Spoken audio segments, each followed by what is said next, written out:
Seoul and Washington is seeking to ramp up their defense against Pyongyang's defiance. So what potential countermeasures do pundits believe will be addressed in response to North Korea's satellite ambitions? And what about the efforts to tackle Pyongyang's illicit weapons collaboration? Also, what are the broader implications of regional diplomacy amid global conflict and uncertainty? Welcome to Issues and Insiders. Today we have a panel of pundits to address ongoing diplomatic efforts against North Korea's defiance and more. For this, I have Professor Choi Hyun Jin at Kyung Hee University live on the line. Professor Choi, it's good to have you on. Good afternoon, Sunny. I also have Professor Ban Kil Joo at Korea University joining us virtually as well. Professor Ban, it's been a while. Welcome back. Good afternoon. Pleased to join you. Professor Choi, we have U.S. Secretary of State Antony Blinken here in Korea as we speak, and I believe Defense Secretary Lloyd Austin is flying into the country next week, if I'm not mistaken. How are you assessing this latest flurry of diplomatic engagements between Seoul and Washington? As you said, the U.S. Secretary of State Tony Blinken held talks with the Foreign Minister Park Jin at the Foreign Ministry building this afternoon. And he also visited the presidential office and met with National Security Chief Jo Tae-yong. So it is Blinken's first visit to South Korea since the Yoon administration took office in May last year. And in addition, the Secretary of Defense, Lloyd Austin, is also scheduled to visit South Korea this weekend to attend the Korea-U.S. Security Consultative Meeting. So the ongoing Russian-Ukraine war and the Israeli-Hamas war have increased international instability. And tensions in North Korea are also rising, and due to Russia's military cooperation with North Korea. And in a dire situation like this, Secretary of State Blinken is expected to emphasize the need to strengthen cooperation between South Korea, United States, and also Japan to overcome this situation. He also looked forward to the role of the Yoon administration as well. And so right now, so many countries are concerned that the United States are focusing too much on the Middle East because of the war between Hamas and Israel.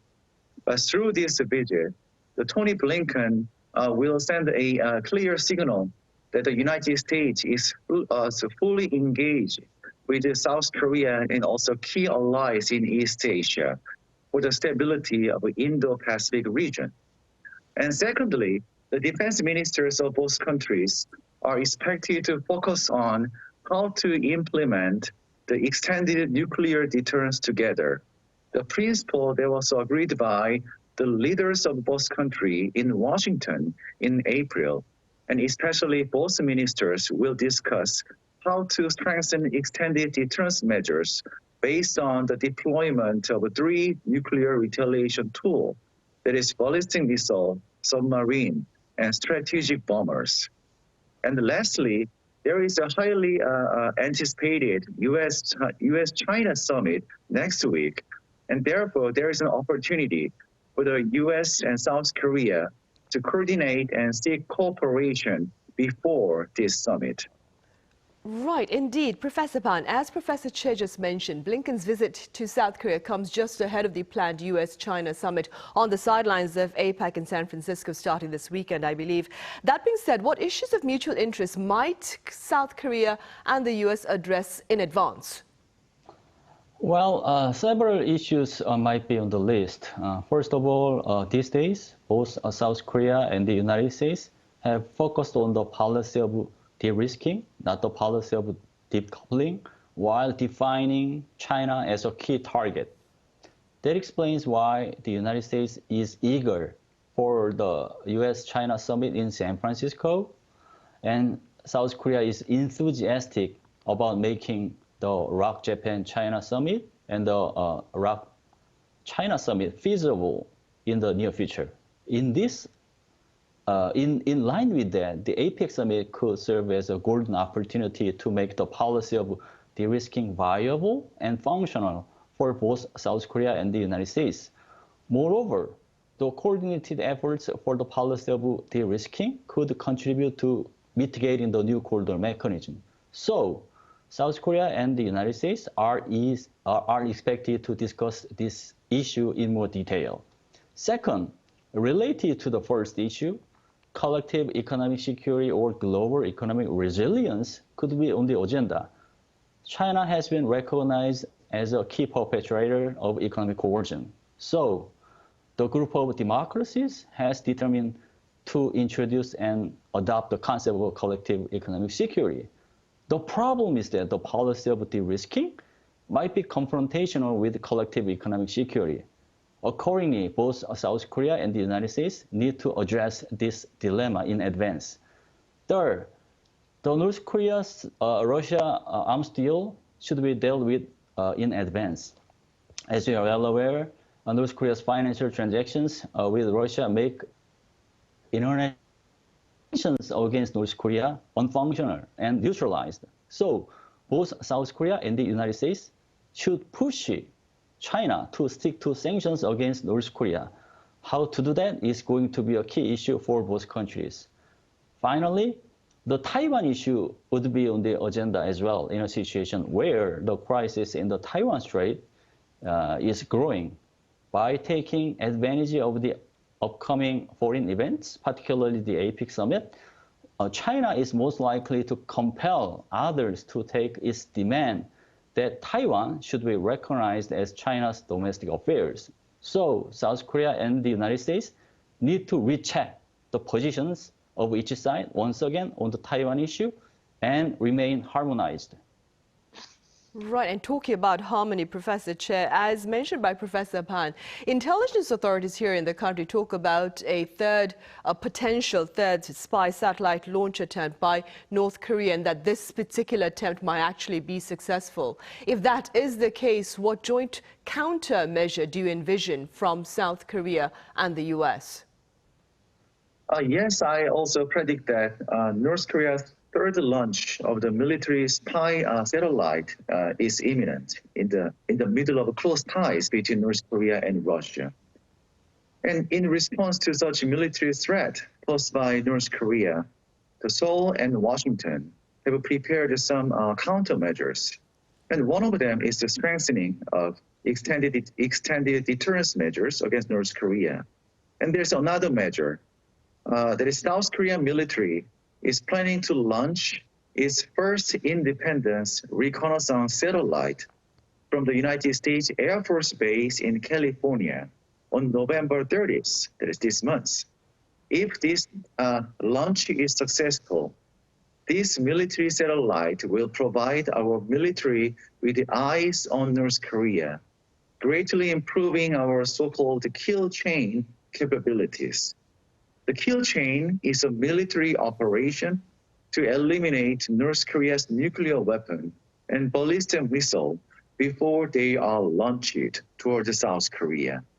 So South Korea's military has, so far, South Korean military has relied heavily on the United States for satellite intelligence. However, once all of our satellite systems are completed, the South Korean military will be able to collect information on major facilities such as missile bases and nuclear test sites within North Korea every 2 hours through our own satellite. I think this is one of our own countermeasures against the launch of a North Korean satellite, spying satellite. Right, and staying with countermeasures, Professor Ban, do you envision a counter response from South Korea and the U.S. with regard to North Korea's collaboration with Hamas on the weapons front? Sure, it is really hard to deal with, but they should do something. As of right now, South Korea and the United States remain harmonized regarding the Israeli-Hamas war. The United States has announced support for Israel, although it recently has asked for a humanitarian pause in Gaza to Israel so that more aid is possible for ordinary citizens. South Korea seems to be in line with the United States' position while defining Hamas attacks as an act of terror. South Korea also plans to provide $2 million for humanitarian assistance. This harmonization could help both countries tackle North Korea's collaboration with Hamas. Meanwhile, how to tackle it is tricky. The joint statement to condemn their collaboration could be the first step. The second item that South Korea and the United States can cooperate with this issue is that they share information on North Korea's help with Hamas and find reliable evidence. These efforts allow tailored countermeasures to be applied as part of the effort to punish North Korea. The third item to tackle their collaboration would be that South Korea and the United States together examine the possibility that North Korea might adopt tactics carried out by Hamas in the sense that they are quite similar in many ways. Both North Korea and Hamas are enthusiastic about the military use of underground tunnels. They also apply mixed tactics that both conventional warfare and guerrilla warfare are made simultaneously. In addition, they are eager to neutralize the other's defense system, Israeli Iron Dome and the Korean tailored Iron Dome under development. With this insight in mind, North Korea is the most likely to carefully see what is happening on the front line in Gaza and most optimal way to apply those tactics to the Korean Peninsula. So South Korea and the United States need a coordinated effort to make the Korean Peninsula stable and peaceful, which includes strategic coordination and the development of military scenarios to offset those attempts. In this vein, joint response is not only expected, but required. Right. And beyond the Korean Peninsula, but staying with the Israel-Hamas conflict, Professor Choi, what do you believe are some of the challenges that the Biden administration may be facing in light of the fresh fighting in the Middle East? Yes, it is. The Washington is facing a lot of challenges in the middle of this Israeli-Hamas war.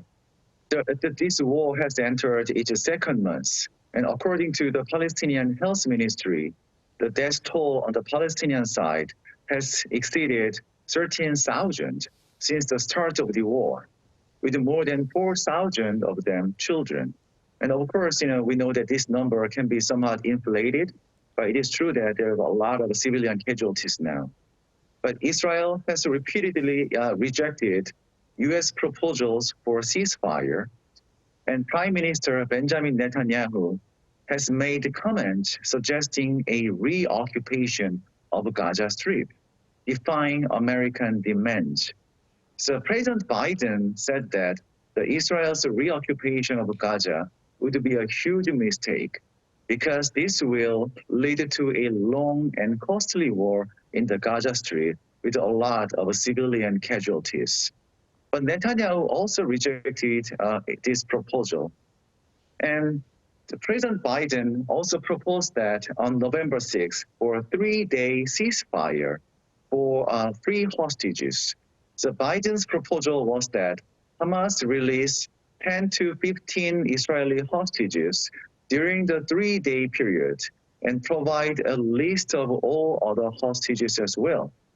But Netanyahu also rejected this proposal for humanitarian ceasefire from President Biden and also from Secretary of State Antony Blinken, who visited Israel on November 3rd.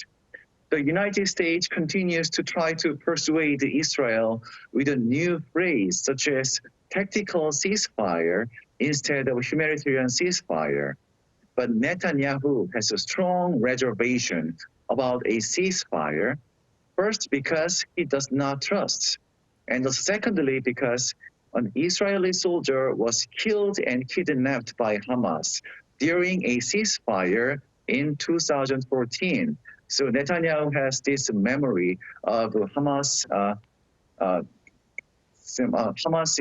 cheating during ceasefire. And therefore, this is a very challenging situation for Washington.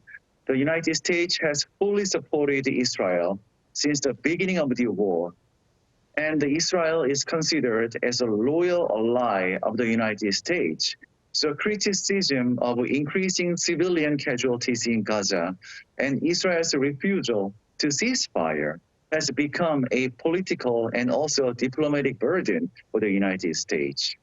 Right, I see. And against this backdrop, Professor Pan, of armed conflict in different corners of the globe and, of course, North Korea's support of Russia, do you see Blinken and officials here in the country perhaps discussing the possibility of weapons support for Ukraine?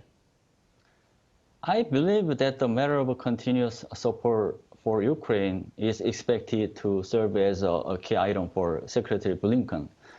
This issue is particularly important because the Israeli-Hamas war has a tendency to distract the Russia-Ukraine war and weaken international cohesion of support for Ukraine, serving as a key event in the Eurasian geopolitics. To top it off, since Ukraine's counteroffensives turned out to be a failure, some in the United States as well as some European countries have begun to publicly express the need to stop or reduce support for Ukraine. From the viewpoint of the United States, if Ukraine loses war due to a lack of military assistance, it does not simply mean Russia's triumph in the war, but also the collapse of a rules-based order. If then the United States' status and prestige in the war is going to be plummeted. So the United States is in a situation where it encourages its allies and partners to remain cohesive in terms of military assistance for Ukraine. In this line of effort, South Korea's role is important because it is not only a militarily robust power, but also enough motives to bolster assistance for Ukraine. In terms of motivation, since North Korea has stepped Ukraine war by providing weapons to Russia, South Korea is in a situation where lethal weapons as well as non-lethal weapons might be considered to be provided to Ukraine in the foreseeable future. So obviously, Secretary Blinken is likely to raise this issue, particularly while indirectly asking Seoul to take a moment and review the option for including lethal weapons on the list of assistance for Ukraine. Right. Meanwhile, back on regional security, Professor Choi, later this month, top diplomats from Seoul, Tokyo and Beijing are poised to meet and discuss prospects of a trilateral summit within this year. Would a successful U.S.-China summit reflect favorably on prospects perhaps of a trilateral summit among South Korea, Japan and China? Yes, the U.S.-China Summit is likely to be held in San Francisco on the 15th of November. And it would be the first face-to-face bilateral meeting between the two superpowers since their G20 summit in Indonesia last November. And this U.S.-China Summit is coming at a time of heightened tensions between the two countries, including over semiconductor export restrictions. And therefore, it is expected that both leaders will address some sensitive security and economic issues during this summit. And given the weight of the agenda and the political situation surrounding the United States and China, so many believe that it will be a difficult meeting. However, there is also potential for good things to come out of the meeting because Mr. Biden faces a presidential election next November, and also China is desperate for diplomatic results from the talks in the middle of a recent economic slowdown. And therefore, this suggests that both leaders of the United States and China need some diplomatic breakthrough and diplomatic achievements. And for example, and therefore, so if there are some positive results from this summit. For example, some agreements on the open and free global semiconductor supply chain, and also some agreements on the Taiwan Strait and the South China Sea. There will be really good news for South Korea as well. And these agreements and positive outcome from the U.S.-China Summit will provide some favorable environments for the success of South Korea, Japan, and China Summit. And for example, the normalization of U.S.-China relation could reduce the risk for for Korean and Japanese companies due to export control and semiconductors. And also, this will reduce political burdens on issues such as China, Taiwan Strait, and also South China Sea. But however, as I said earlier, as the unstable international situation is prolonged, and the two countries are fundamentally confronting each other as strategic competitors, it is difficult to improve ties immediately. And speaking about ties, Professor Ban, in what direction should Korea seek to take its ties with China? Well, to begin with, Seoul needs to share the key principle of bilateral relations with Beijing, which is reciprocity, while explaining what it means in detail. Based upon this key principle, South Korea and China need to discuss items related to law politics, including cooperation for climate change, coordinated humanitarian assistance, disaster relief operations, and cooperation for a stable free market. When the deadlocked relationship between the two countries made in the last few years take into consideration, South Korea and China might find it hard to tackle issues related to high politics, including military and security affairs.